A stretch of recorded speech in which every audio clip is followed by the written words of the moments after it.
여러분 안녕하세요. 네, 부동산 공법을 강의를 하고 있는 최기락입니다. 2024년 우리 공무원 중개사 시험을 준비하기 위한 부동산 공법 핵심 요약 강의를 시작을 하겠습니다. 그동안 우리는 그 총정리 이론 과정을 이미 학습을 하셨고요. 최소한 한 2번 내지 3번은 반복해서 들으시고 충분히 이해하고 익숙해진 상태에서 또 우리가 그 기출문제 수업이 진행이 됐었죠. 그래서 그동안에 총정리 이론 강의에서 공부했던 그 이론들이 실제 시험에서 어떻게 출제되는지 기출문제 풀이를 통해서 또 출제 경향을 파악하고 또 중요 지문들, 핵심 테마들에 대한 학습이 이미 이루어졌습니다. 자, 이것을 토대로 해서 이제 가장 스피드 있게 가장 중요한 부분을 이렇게 좀 스피드 있게 빠르게 최종 점검하는 그런 핵심 요약 강의가 준비되었다라고 생각하시면 되고요. 또 그동안에 여러분 우리 총정리 이론 강의가 진행되던 2월 달 정도에 우리 국토교육법에서 일부 법률의 개정이 제법 있었죠. 예를 들면은 그동안에 우리가 총정리 이론 강의에서 진행했던 입지규제 최소구역이라는 용도구역이 폐지가 됩니다. 폐지가 되고 대신에 도시혁신구역하고 복합용도구역하고 도시공교육시설 입체복합구역이라는 3개의 용도구역이 신설됐습니다. 자, 이 신설 용도구역하고 그 다음에 또 그 공간 구조를 다시 이제 계획하게 될 용도구역, 방금 말씀드린 신설 용도구역이죠. 도시혁신구역하고 복합용도구역 등의 효율적 관리, 또 체계적 관리 등을 목적으로 공간 재구조화 계획이라고 하는 행정계획 제도가 도입된 거죠. 그래서 그 도시혁신구역하고 신설된 그리고 복합용도구역 같은 것은 공간 재구조화 계획이라고 하는 계획에 의해서 용도구역의 지정과 변경이 정책으로 위반되고 결정이 되게 됩니다. 그래서 공간 재구조화 계획 등이 이제 신설됐다라고 보시면 되고요. 그 신설된 이제 법 내용을 완전 반영을 해서 여러분이 따로 뭐 별도로 준비할 필요 없이 핵심 요약 강의에서 전부 다루어 드릴 예정입니다. 기대하셔도 좋을 것 같고요. 자, 그러면은 자, 국토의 계획 및 이용에 관한 법률 기본법 내용부터 하나하나 이제 체킹하면서 수업을 진행을 하겠습니다. 자, 여러분 그 핵심 요약집 강의 이제 기본 핵심 요약 강의 자료 요약집 인강드림 요약집으로 이제 강의를 준비하시면 되고요. 자, 그 요약집 이제 앞에 보시면 용어 파트가 나와 있습니다. 그죠? 용어 정의 파트가 나와 있는데, 용어 정의는 따로 뭐 이렇게 용어 정의만 설명드리지 않고, 자, 이렇게 강의를 진행하면서 제도 속에서 자연스럽게 이제 뭐 광역계획이 무엇인지, 광역도시계획이 무엇인지, 또 더 신설된 공간 재구조화 계획이 무엇인지, 도시혁신구역과 또 복합용도구역 등을 제도 속에서 자연스럽게 소개를 드릴 거예요. 그래서 따로 용어 정의는 강의하지 않는다는 것을 미리 말씀드리고요. 여러분 요약집 이제 챕터 2입니다. 여러분 교재 16페이지 오시면 돼요. 16페이지 오셔서 여기서부터 이제 본격적으로 진도를 준비를 하겠습니다. 네, 자 일부 이제 그 강의를 보조하기 위해서 이제 PPT 자료를 제가 활용을 하지만 이 PPT 자료는 이제 그 핵심 요약집 여러분이 지금 가지고 있는 핵심 요약집 그 편집 순서에 맞춰서 여러분이 교재를 오고 앞뒤로 왔다 갔다 하지 않고 편안하게 그 순서에 맞춰서 교재하고 그 다음에 PPT를 보면서 강의를 자연스럽게 들을 수 있도록 그렇게 준비를 했습니다. 네. 자, 그러면 이제 광역도시교육부터 여러분 요약집 16페이지고요. 광역도시교육부터 강의를 이제 드리게 될 텐데 드리기 전에 잠깐만요. 우리가 지금 공부하고 있는 법률이 국토의 계획 및 이용에 관한 법률, 국토계획법이 되죠. 국토계획법이 되고요. 시작하기 전에 또 지난해 이제 그 공부를 하셨다가 또 아쉽게 이렇게 실패를 하시고 다시 도전하시는 분도 계시겠죠. 자, 그런 분들은 지난해에 이제 이미 부동산 공법 과목을 한번 공부를 하셨기 때문에 시간적 여유가 없으시다면 이 핵심 요약 강의만으로도 수험 준비는 충분히 가능하다라고 말씀을 미리 드리면서 시작하겠습니다. 자, 그러면은 이 국토의 계획 및 이용에 관한 법률의 가장 큰 핵심 테마가 국토계획이었죠. 자, 그때 우리나라 국토를 개발하고 이용하고 보존하기 위한 국토계획에는 국가계획이 있죠. 제일 위에 이제 국가계획이 있었습니다. 맨 위에 국가계획이 있었죠. 중앙행정기관의 장, 중앙정부죠. 자, 중앙행정기관의 장이 법률에 따라서 수립하는 국토계획이 국가계획이었고요. 자, 이 국가계획을 최고의 이제 행정계획으로 해서 그 밑에 이제 광역계획권, 지정된 광역계획권 단위로 장기적인 발전 방향을 제시하는 이제 광역도시계획이 있었을 거예요. 네, 광역도시계획을 공부하셨고, 그다음에 자, 광역도시계획이 수립된 그 광역계획권 안에는 이렇게 하나하나의 도시와 군이 포함되어 있습니다.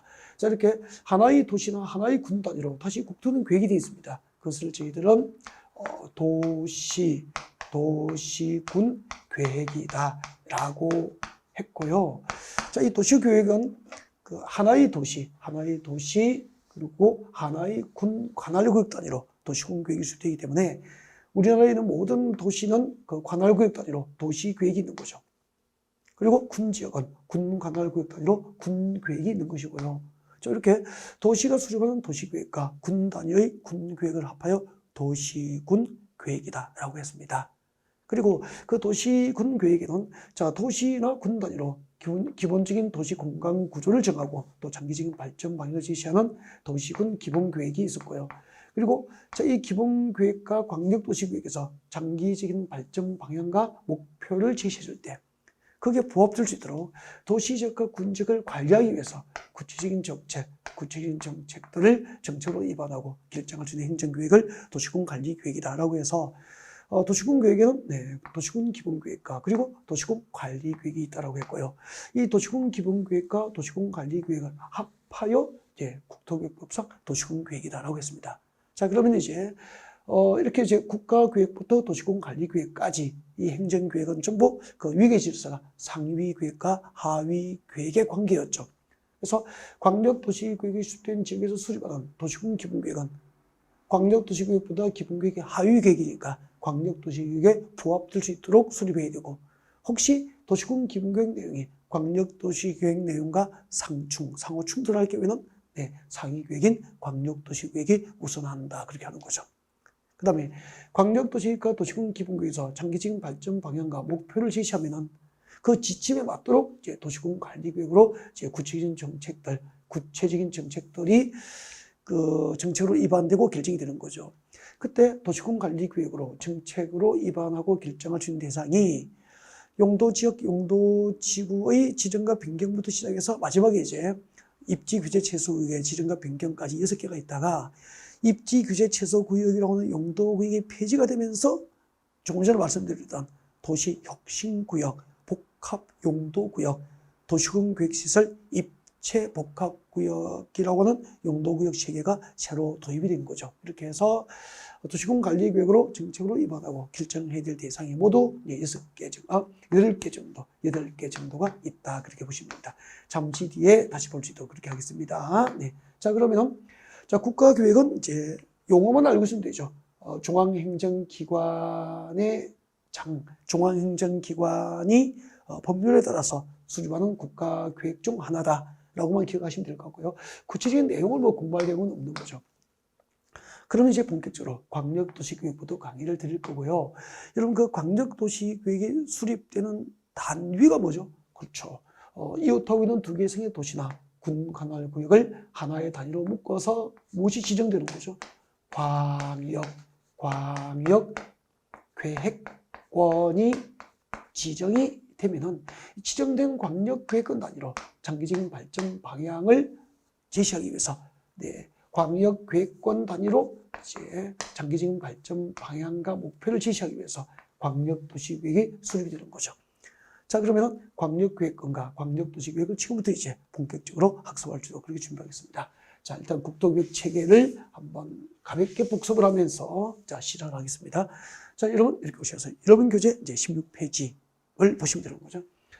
자, 광역도시계획부터 시작을 합니다. 자, 광역도시계획이 무엇일까? 이미 지정된 광역계획권이죠. 광역계획권 단위로 장기적인 발전 방향을 지시하는 행정계획을 광역도시계획이라고 하게 됩니다.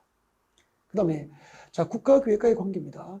자, 광역도시계획과 도시군계획은 국가계획의 상위계획인 국가계획에 당연히 부합되어야 하고, 광역도시계획과 도시군계획의 내용이 상위계획인 국가계획 내용과 다를 때는 상위계획인 국가계획이 우선해서 법적 효력을 갖게 되는 거죠. 여기까지 이제 몸풀기죠. 쉬운 내용이 있고. 그 다음에 여러분 그 광역도시계획을 수립하기 위해서는 먼저 광역계획권의 지정이 있어야 되잖아요. 이 광역계획권은 핵심이 뭐죠? 광역계획권의 지정권자. 이 지정권자가 핵심이죠. 여기서 대부분 정답을 결정합니다. 반드시 기억하셔야 되죠. 자, 그림을 그려서 설명드리겠습니다. 광역계획권이 둘 이상의 시도 관할 구역에 걸쳐 있는 경우잖아요. 그림을 그리면 이렇게 되죠. 그럼 여기 서울이죠. 서울이고요. 여기는 경기도 파주시라고 합시다. 경기도 파주시고요. 여기는 경기도 연천군이에요. 경기도 연천군이라고 합시다. 자, 이렇게 이웃하고는 2개 이상의 도시와 군을 하나의 단위로 묶어줍니다. 하나의 단위로 묶어주면 이것을 우리는 무엇이라고 부르죠? 광역계획권이라고 하는 거죠. 그러면은 왼쪽은 이제 서울특별시 관할이고 오른쪽에 경기도 파주시와 연천군은 경기도 관할구역이 됩니다. 이렇게 광역계획권이 둘 이상의 시도 관할구역에 걸쳐서 광역계획권이 지정이 됐죠.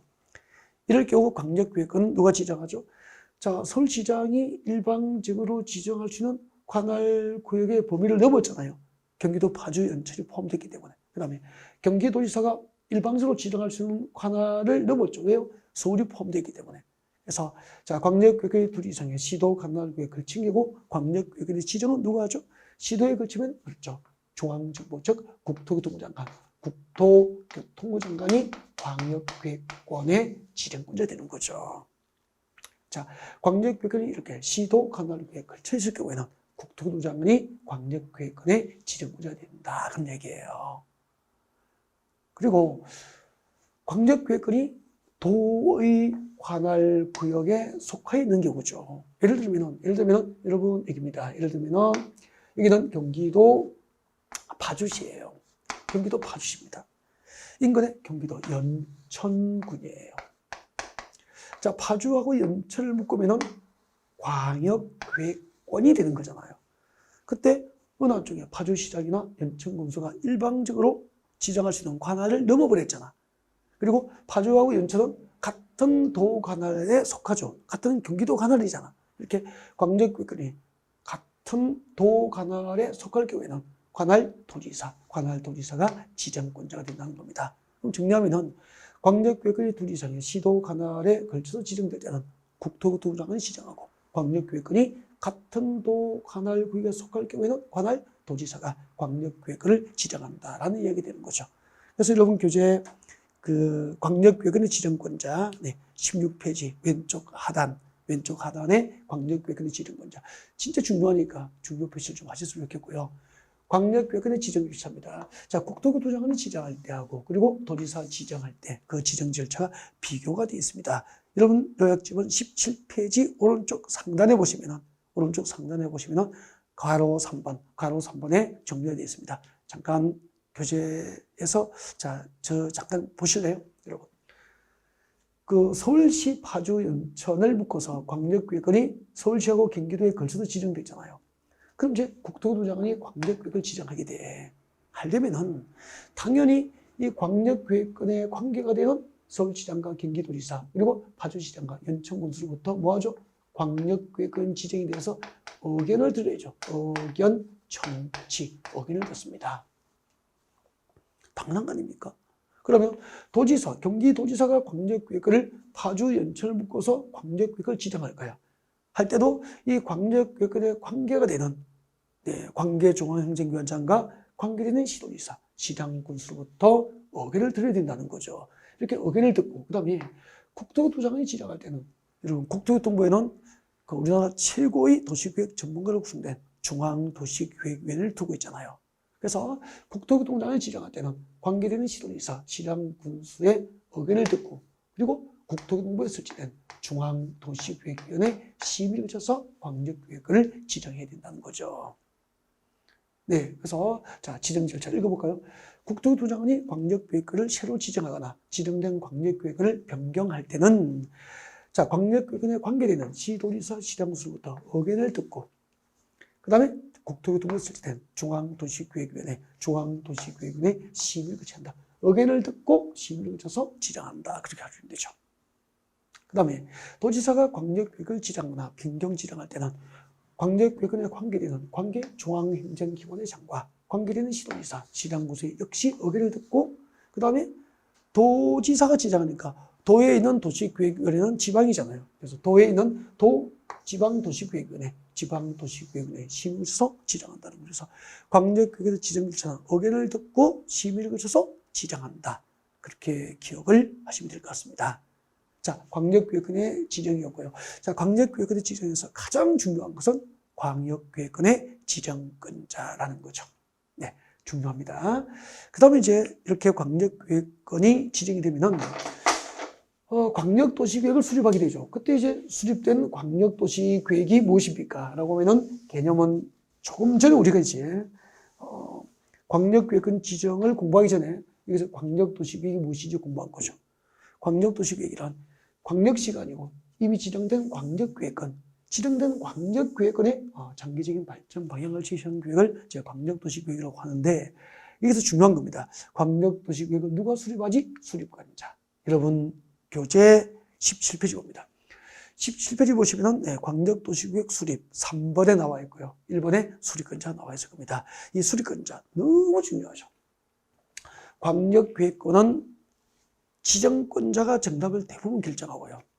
광역도시계획은 수립권자가 대부분 정답을 결정하게 됩니다. 그래서 자 국토교통장관이 광역계획을 지정한 경우 광역도시계획을 어떻게 수립할까 보겠습니다. 아까 잠깐만요. 이거 설명드릴게요. 이건 필기는 교재에 있는 내용 그대로니까 뭐 교재를 참고하시면 되는 거. 교재를 이해하기 위해서 설명드리는 거죠. 봐주십시오. 여러분 여기 서울이에요. 서울. 여기는 경기도 파주. 여기는 경기도 연천이에요. 자, 이렇게 서울, 파주, 연천을 묶어주면 무엇이 되는 거죠? 광역계획권이 되는 거죠. 이때 광역계획권은 누가 지정하죠? 광역계획권이 서울시와 경기도시도 관할에 걸쳤기 때문에 이때 광역계획권의 지정권자는 국토교통부 장관이 광역계획을 지정해요. 근데 광역도시계획은 누가 수립하느냐면은 관계되는 시도지사. 이 광역계획권에 관계되는 시도지사는 서울시장과 경기도지사죠. 관계되는 시도지사가 협의하여 공동 수립합니다. 시도지사가 협의해서 협의가 이루어지면 광역도시계획을 자 이런 것을 내용으로 광역도시계획을 수립합시다라고 이제 협의가 이루어지면 시도지사 공동 수립이 원칙이에요. 시도지사, 서울시장과 경기도지사가 협의하여 공동 수립이 원칙이라는 거죠. 근데 시도지사가 공동 수립한 광역도시계획은 누구에게 승인받죠? 국토교통부 장관으로부터 승인을 받아야 돼요. 그래서 시도지사는 광역계획권 지정이 있은 날로부터 3년 내에 공동 수립한 광역도시계획에 대해서 광역계획권 지정이 있은 날로부터 3년 내에 광역도시계획을 공동 수립하여서 국토교통부장에게 3년 내에 승인을 신청해야 됩니다. 3년 내에 승인 신청을 해야 된다는 거죠.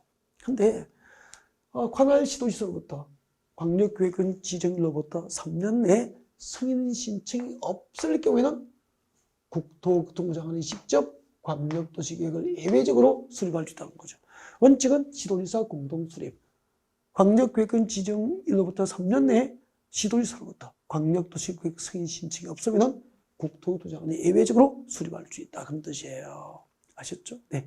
그리고 또 국토교통부 장관은 이 광역도시계획 수립이 국가계획과 관련되어 광역도시계획 수립이 필요한 경우에도 중앙정부에서 직접 수립할 수 있죠. 그래서 국토교통부장이 직접 수립할 수 있다. 그렇게 되죠. 그래서 자 같이 한번 보겠습니다.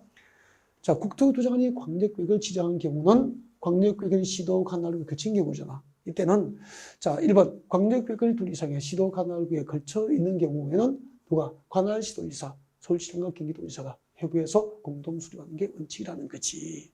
다만 국가계획과 관련되어 광역도시계획 수립이 필요하거나 여기까지 한 개. 국가계획과 관련되어 광역도시계획 수립이 필요하거나 아니면 광역계획을 지정한 날로부터 3년이 지날 때까지 관할 시도지사로부터 광역도시계획 승인 신청이 없을 경우에는 예외적으로 국토교통부 장관이 광역도시계획을 수립할 수 있다는 거죠. 설명드린 내용 확인하신 거죠. 그 다음에 하급청의 요청입니다. 국토교통부 장관은 상급 행정기관이잖아요.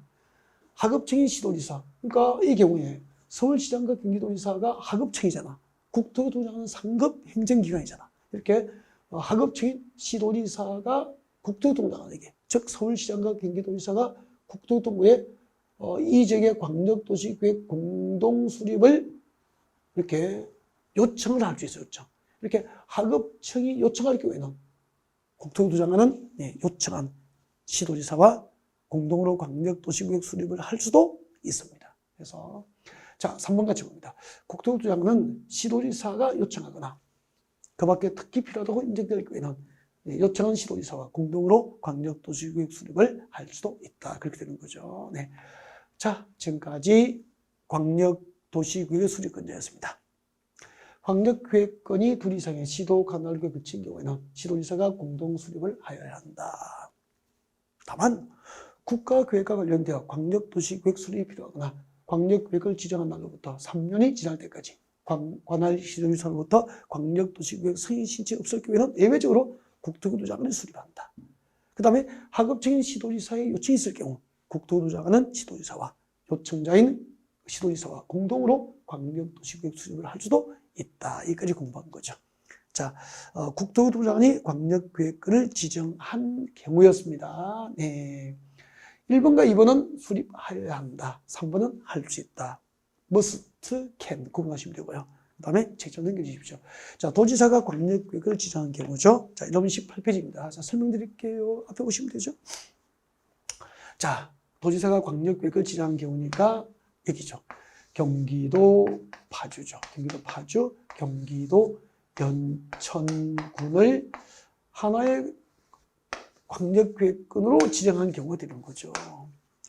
이렇게 같은 도 관할구요. 광역계획권이 같은 도 관할구에 속할 경우에는 광역계획을 누가 지정하죠? 그렇죠. 광역계획권의 지정은 관할도지사. 여기서는 경기도지사가 지정한다고.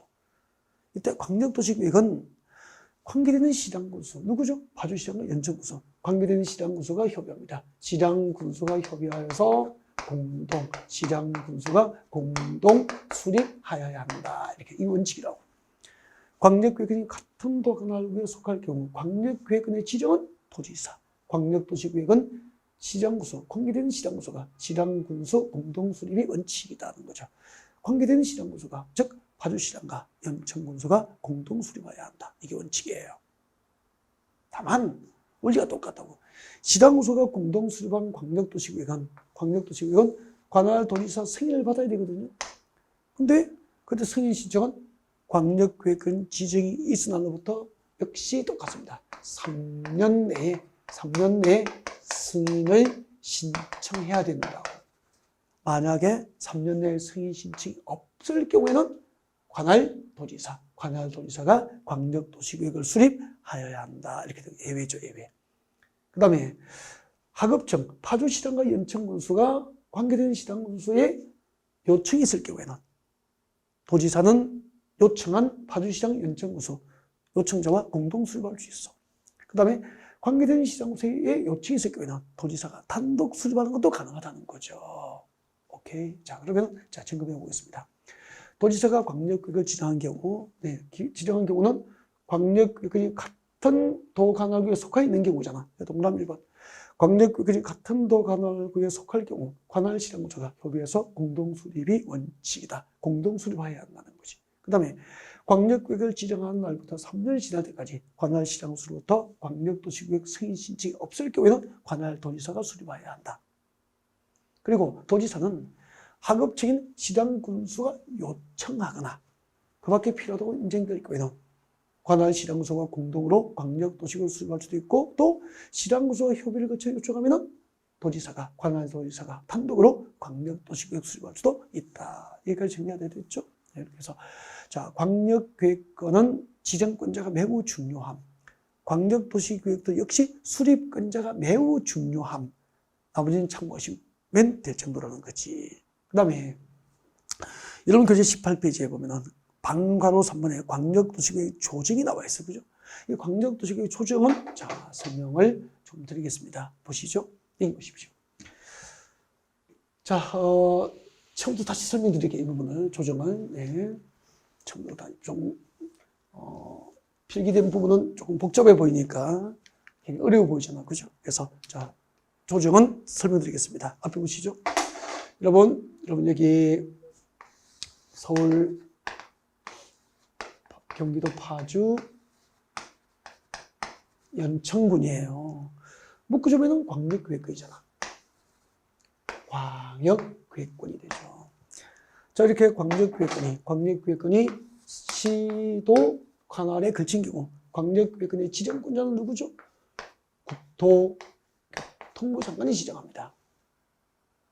그 다음에 광역도시계획은 시도지사가 광역도시계획 내용을 협의하고, 협의가 이루어지면은 시도지사 공동 수립이 원칙이다. 시도지사가 공동 수립해야 한다. 이 원칙이죠. 네. 근데 서울시장과 경기도지사가 광역도시계획을 공동 수립하기 위해서 그 내용을 협의했는데, 협의가 이루어지지 아니하면은 공동 수립 못 하잖아요. 그래서 서울시장과 경기도지사가 협의했는데 협의가 이루어지지 않게 되면은 상급층인 국토교통장관에게 우리가 협의가 안 되니까 좀 중앙정부에서 조정해달라고, 네, 협의가 이루어지지 않게 되면은 국토교통장관에게 조정을 신청할 수 있는 거죠. 시도지사가 협의가 이루어지지 않게 되면 국토교통장관에게 조정을 신청합니다. 시장 군수가 협의가 이루어지지 않게 되면 관할 도지사에게 조정 신청합니다. 똑같아, 원리가. 그 다음에 그때 조정 신청은 서울시장과 경기도지사가 공동으로 조정 신청할 수도 있고, 어느 한쪽에서 단독으로 조정 신청, 단독 또는 공동으로 조정 신청이 가능해요. 근데 어느 한쪽에서 단독으로 국토교통장관에게 단독으로 조정 신청한 거예요. 자, 이렇게 단독으로 조정 신청이 있다는 것은 당사자간의 충분한 협의가 안 된 거잖아, 충분히. 그래서 단독으로 조정 신청이 있을 경우 국토교통장관은 기한을 정하여 당사자 간에 다시 한 번 더 협의하도록 협의를 근거할 수 있고, 국토교통장관이 정한 기한 내에 협의가 이루어지지 않게 되면 이제 국토교통장관이 중앙도시계획위원회 심의를 거쳐서 광역도시계획 내용을 직접 조정을 해줄 수 있다는 이야기를 적어둔 거예요. 같이 보겠습니다. 여러분 교재 보시죠. 자, 이거는 PPT로 만들지 않았어요. 교재 읽고 지나가면 되니까. 자, 교재 같이 보겠습니다. 설명드린 거 확인합니다. 자, 광역도시계획 조정이죠. 광역도시계획을 공동으로 수립하는 시도지사 혹은 시장구수단, 그 내용에 대해서 서로 협의가 되지 아니하면은 공동 또는 단독으로 모두 가능해요. 공동 또는 단독으로 국토교통장관에게, 또 시장구수는 관할 도지사에게 조정을 신청할 수 있는 거죠. 네. 그 다음에 국토교통장관은 조정 신청이 있을 경우에는 이제 중앙도시계획위원회 심의를 거쳐서 조정을 할 수 있게 되는 거예요. 그 다음에 동그라미 2번 봅니다.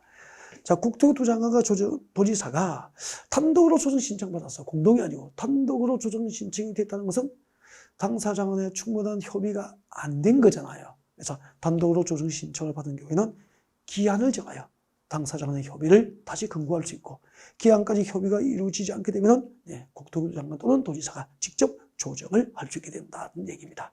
그 밑에 여러분 그 광역도시계획 수립 기준, 광역도시계획 수립 기준은 다음 사항을 고려해서 누가 정하죠? 국토교통부 장관이 정한다. 이런 그 공식처럼 우리 그 국토교육에서의 각종 기준이죠, 기준은 대부분 전국이 공통정이 되니까 누가 수립하죠? 국토교통부 장관이 그 기준을 정한다라고 공식처럼 외우기로 이미 우리가 약조를 했었죠. 예를 들면 광역도시계획 수립기준, 도시군 기본계획 수립기준, 도시군 관리계획 수립기준, 지구단위계획 수립기준, 이런 기준은 대부분 이제 국토교통부 장관이 기준을 정한다라고 공식적으로 기억하시면 돼요. 생각보다 출제에 자주 반영되니까요. 네. 자, 여기까지 해서 이제 광역 도시계획 수립근자까지 이제 다 설명을 드렸고요. 그 다음 이제 여러분 교재 19페이지 보시면 광역도시계획의 수립 절차가 나와 있어. 광역도시계획의 수립 절차입니다. 여러분 교재 19페이지입니다. 19페이지 보시면은 광역도시계획 수립 절차가 나와 있어요. 광역도시계획 수립 절차입니다. 여러분 광역도시계획을 수립할 때 몇 단계죠? 3단계입니다. 제일 먼저 기초조사입니다. 기초조사 있고요. 두 번째가 뭐죠? 공청회죠. 공청회를 개최합니다. 공청회를 개최해서 주민과 관계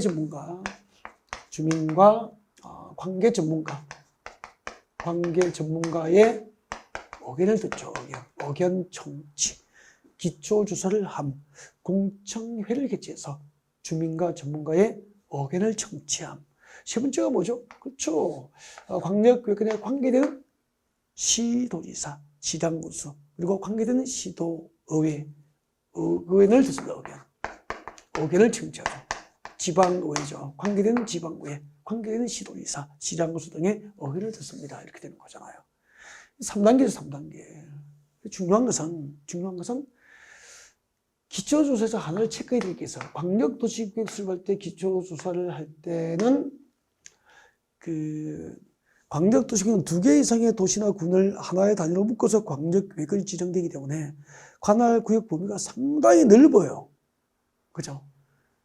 그 광역계획권 안에 인구, 산업, 교통, 환경, 주택, 토지용 상황 등을 조사 측량하기 위해서는 많은 재원과 인력이 투입되어야 되는 거야. 이렇게 해서 기초조사를 통해서 정보를 얻으면은 그 정보가 일회성이 돼서는 안 되겠죠. 그래서 광역도시계획 수립을 위한 기초조사를 하면은 기초조사 정보체계, 적을 필요 없어요. 조금 더 체크해야 될 게 기초조사 정보체계를 구축하고 운영을 해야 한다. 이게 의무사항이라고. 광역도시계획 수립을 위한 기초조사가 이루어진 경우에는 기초조사 정보체계를 구축하고 운영을 하여야 합니다. 그리고 항상 그 도시의 경제적, 사회적 환경은 끊임없이 변화되는 과정이 있기 때문에 한번 그 기초조사 정보체계가 구축되면 영원할 수는 없잖아요. 그래서 5년마다 변동사항을 이제 체크해서 기초조사 정보에 반영을 하도록 그렇게 하고 있습니다. 그래서 여러분 교재 19페이지 봅니다. 19페이지 실루엣 기초조사 동그라미 하고요. 읽어볼게요. 광역도시계획 수립할 때 기초조사는 반드시 해야 한다. 의무사항이죠. 읽어볼게요. 국토교통부 장관, 시도지사, 시장군수가 기초조사를 실시했다면 광역도시계획 수립을 위한 기초조사를 했다면 해당 정보를 체계적으로 관리하고 효율적으로 활용하기 위해서 지금도 미칠 거예요. 기초조사 정보체계를 구축 운영해야 된다는 거죠. 그러면 광역도시계획과 도시군 기본계획과 도시군 관리계획 중에서 기초조사가 실시됐을 때 기초조사 정보체계를 구축하고 운영하는 것은 광역도시계획뿐이에요. 그리고 이 기초조사 정보체계가 구축되면 그 등록된 정보 현황을 미칠 거예요. 네 번째 줄에 그 등록된 정보 현황을 몇 년마다? 5년마다 확인하고 변동사항을 반영해야 한다. 32회에 나왔잖아. 귀신같이 찍어드릴게요. 이런 부분이 이제 출제 포인트가 되는 거예요. 그 다음에 이제 공청회겠지만 공청회를 개최해서 주민과 관계 전문가도 의견을 듣습니다. 그 다음에 이제 관계되는 시도지사. 자, 해당 지방자치단체나 지방의회 의견을 이렇게 되죠. 자, 시도지사 수립 시. 자, 시도지사가 광역도시계획을 공동 수립할 때는 관계되는 시도의회, 관계되는 시장군수의 의견을 드려야 되고, 시장군수는 시군의회 의견을 드려야 되죠. 특별한 사유가 없으면 의견 제출을 요청받은 자는 며칠 내에 30일 내에 광역도시계획 수립에 대한 자신의 의견을 제시를 해야 되고요. 이렇게 됩니다. 자, 이렇게 해서 이제 광역도시계획 수립이 됐습니다. 네. 그래서 몇 단계죠? 기초조사하고 공채개체에서 주민과 전문가의 의견을 듣고 그 다음에 해당 지방의회와 지방자치단체장들로부터 의견을 듣는다는 거지. 자, 이렇게 해서 이제 광역도시계획이 수립이 됐고, 그 다음에 자, 광역도시계획이 수립되면 시도지사가 수립한 광역도시계획은 누구에게 승인받죠? 국토교통부 장관의 승인을 받잖아요.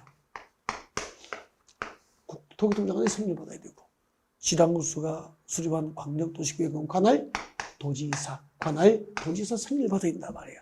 이럴 때 국토교통부 장관과 도지사가 이를 승인할 때는 두 가지 단계입니다. 승인 전 사전에 협의합니다.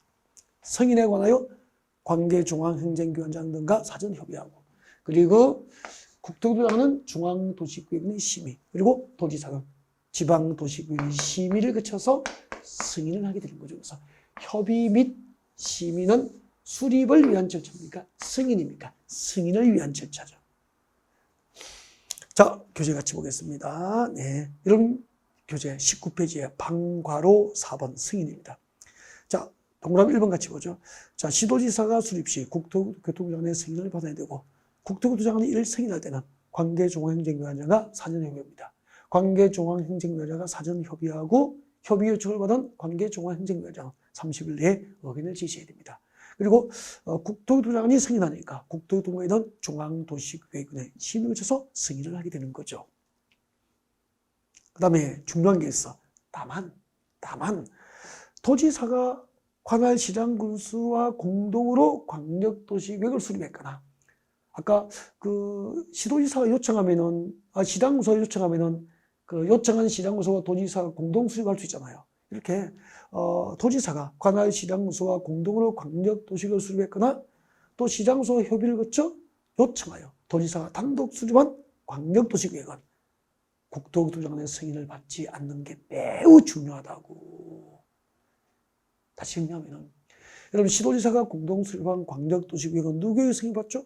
국토교통부 장관의 승인을 받는 게 원칙이야. 단 시장군수의 요청으로 도지사와 시장군수가 공동 수립하거나, 그 다음에 시장군수의 요청으로 도지사가 단독 수립한 광역도시계획은 국토교통부 장관의 승인 대상이 아니라는 것 중요합니다. 그 다음에 자, 시장군수가 수립한 광역도시계획은 도지사 승인을 받죠. 근데 도지사가 승인할 때는 관계행정기관장과 사전 협의하고, 그리고 도에 있는 지방도시계획원의 심의에 있어서 승인을 하게 되죠. 그래서 승인 절차는 협의 및 심의를 거쳐서 승인한다라고 보시면 됩니다. 그래서 중요한 게 무엇이었죠? 시장군수의 요청으로 도지사하고 시장군수가 공동 수립한 광역도시계획, 또 시장군수의 요청으로 도지사가 단독 수립한 광역도시계획은 국토교통부 장관의 승인을 받지 않는다는 것 강조를 많이 드리고 싶네요. 여기까지 하면은 광역도시계획에 대해서, 그리고 광역계획권에 대해서 너무 멋지게 준비한 것 같습니다. 네, 그 다음에 이제 여러분 두 번째 도시군 기본계획으로 넘어가겠습니다. 도시군 기본계획이에요. 도시군 기본계획. 자, 여러분 이제 요약집 20페이지 오시면 되죠. 요약집 20페이지 오셔서 자, 도시군 기본계획인데 여기서 잠깐만 개정된 게 있거든요. 여러분, 도시군 기본계획은 하나의 도시, 하나의 군, 관할구역 단위로 수립하잖아. 네, 맞습니다. 네. 근데, 자, 도시군 기본계획이니까 하나의 도시나 하나의 군, 관할구역 단위로, 즉, 특별지광역시, 특별자치시, 특별자치도시 또는 군의 관할구역을 단위로 수립했다, 이 말이에요. 근데, 행정구역이 같은 도시나 같은 군이 아니어도 하나의 도시나 하나의 군 단위로, 관할구역 단위로만 지금까지 도시군 기본계획이 수립되다가 행정구역이 달라도 생활권이 같으면 같은 생활권에 대해서도 도시군 기본계획 수립이 가능해진 거죠. 그래서 도시군 기본계획이란 전에는 하나의 도시 단위로, 하나의 군 관할구역, 도시 또는 군 관할구역 단위로 수립되다가 관할구역 및 생활권 단위로도, 도시나 군 단위가 아니고 생활권 단위로도 도시군 기본계획 수립이 가능해지게 된 거죠. 이게 이제 개정된 법이에요. 생활권 단위로도. 행정구역이 달라도, 그죠? 꼭 도시 단위로, 군 단위로가 아니고 행정구역이 달라도 생활권이 같으면은 그 생활권 단위로도 기본적인 도시 공간 구조를 정하고 그 생활권의 기본적인 공간 구조를 다시 기본교육을 정하고 생활권이 같은 지역의 장기적인 발전 방향을 기본교육으로 수립할 수 있게 된 거죠. 그래서 도시군 기본교육이란 도시 또는 군 관할구역과 생활권의 기본적인 공간 구조 그리고 장기적인 발전 방향을 제시하는 종합계획을 도시군 기본계획이라고 하고요. 하위 계획인 도시군 관리계획 수립의 지침이 되는 상위 계획으로서 법적 지위가 있다는 거죠.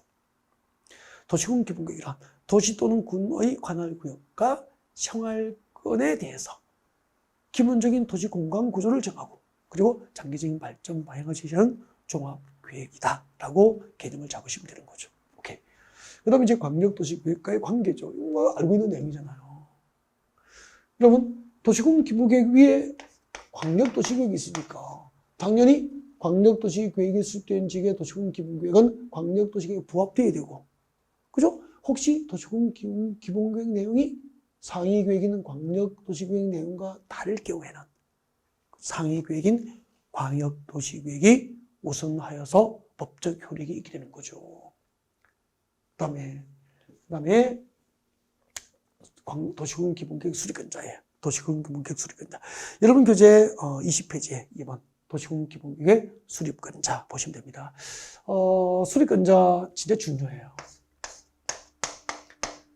왜 중요하냐면은 예외가 없어. 그러니까 오직 관할 시장 군수만 수립할 수 있는 거죠. 관할 시장 군수만 수립하는 거예요. 도시는 관할 시장이, 군은 관할 군수가 수립한다고. 이해하면 끝났죠. 근데 예외가 없어, 예외. 예외가 없으니까 오직 시장 군수들만 도시군 기본계획 수립할 수 있다는 거죠. 예를 들면 시험에 이렇게 나오겠죠. 아까 국가계획과 관련되어 광역도시계획 수립이 필요한 경우에는 국토교통부 장관이 광역도시계획 수립을 할 수 있잖아요. 그걸 여기 가져도 시험 낸다니까. 도시군 기본계획은 도시 또는 군 관할구역 및 생활권 단위로 수립을 할 수 있고, 그 도시군 기본계획이 국가계획과 관련된 경우에는 이를 국토교통부 장관이 직접 수립할 수 있다. 이렇게 써있는 거죠. O 몇 개 씁니까? X라는 거지. 오직 도시는 시장, 군은 군수만 수립할 수 있다고. only, 오직. 예외가 없다는 뜻이야. 이 특징이고요. 그래서 어떤 경우에도 도시가 아닌, 도시 단위가 아닌 국토교통부 장관은 도시 단위를, 도시나 군을 관할하지 않는 국토교통부 장관. 국토교통부 장관은 어떤 경우도 도시군 기본계획 수립권자가 될 수 없단 말이야.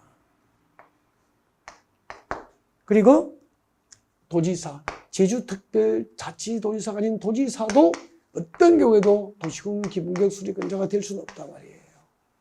국토교통부 장관과 제주특별자치도지사가 아닌 일반 도지사가 도시군 기본계획 수립권자가 될 수 없다고. 그리고 또 하나가 있어요. 또 하나가. 여기까지. 특별시장, 광역시장, 특별자치시장, 특별자치도지사가 수립한 도시군 기본계획은 승인을 받아야 한다는 승인 규정이 없어. 승인 규정 없음. 이것도 큰 특징이에요. 또 이렇게 시험 낸다.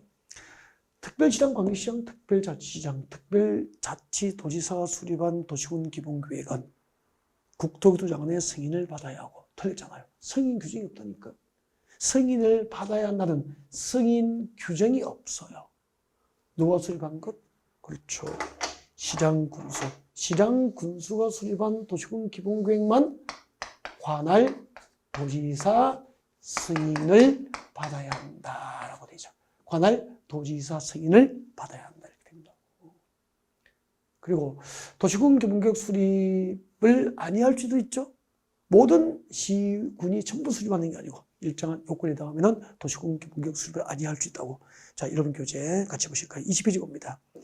20페이지 자 중간 부분 수립권자 바로 밑에 3번 수립 대상 지역이 나와 있을 거예요. 여기 원칙입니다. 자, 특별시, 광역시, 특별자치시, 특별자치도시 또는 군의 관할 구역에 대하여 수립을 하는 게 원칙이지만 밑줄 것이십시오. 다음의 지역에 대해서 즉 동그라미 1번과 2번에 해당하는 시 또는 군은 그 도시군 기본교육 수립을 아니할 수 있다. 그래서 박선의 동그라미 1번과 2번이 도시군 기본교육 수립을 생략할 수 있는 생략 요건이 되는 거죠. 도시군 기본교육 수립을 생략할 수 있는 생략 요건이 됩니다. 생략 요건. 도시군 기본교육 수립을 아니할 수 있는 요건이죠. 읽고 지나가면 되죠. 자, 첫 번째 동그라미 1번. 수도권 정비교육법상 수도권에 속하지 않고, 이때 수도권은 서울, 경기, 인천이죠. 이렇게 수도권에 속하지 않고 광역시, 6대 광역시, 자, 광역시와 경계를 같이 하자는 시 또는 군으로서 인구가 10만 명 이하인 시 또는 군은 도시군 기본교육 수립을 아니할 수 있죠. 그리고 관할구역 전부를 대상으로 상위구역인 광역도시구역이 수립되어 있고 그 광역도시구역에 도시군 기본구역에 포함될 상위구역인 광역도시구역에 모두 포함되어 있는 시 또는 군도 도시군 기본구역 수립을 아니할 수 있게 됩니다. 지나갈 때 읽고 지나갔으면 좋겠고요. 네. 그리고 이제 예외는 이거죠. 그 도시군 기본교육이라는 것은 글자 그대로 한 개의 도시나 한 개의 군 단위로 수립하는 게 원칙이지만, 이제 지역 여건상 필요하여서 뭐 인접시랑 군사하고 협의가 돼 있다면, 도시군 기본교육 수립할 때, 예를 들면 서울시 도시군 기본교육 수립할 때 인접한 경기도 광명시 관할구역, 인접시군 관할구역 전부나 일부가 포함된 도시군 기본교육 수립을 할 수 있다는 정도만 아시면 돼요. 하나의 도시나 군 그리고 생활권 단위로 수립하는 게 원칙이지만 인접시군적을 포함해서 도시군 기본교육은 수립이 가능하다. 그렇게 하시면 되고요. 물론 이제 인접시군을 포함해서 도시군 기본교육 수립하기 위해서 관계되는 시장소와 사전 협의가 이루어져야 되겠죠. 그 다음에 이제 도시군 기본교육 수립 내용인데, 도시군 기본교육 수립 내용부터 잠시 휴식하고 두 번째 시간에 계속 이어서 진행을 하겠습니다. 네.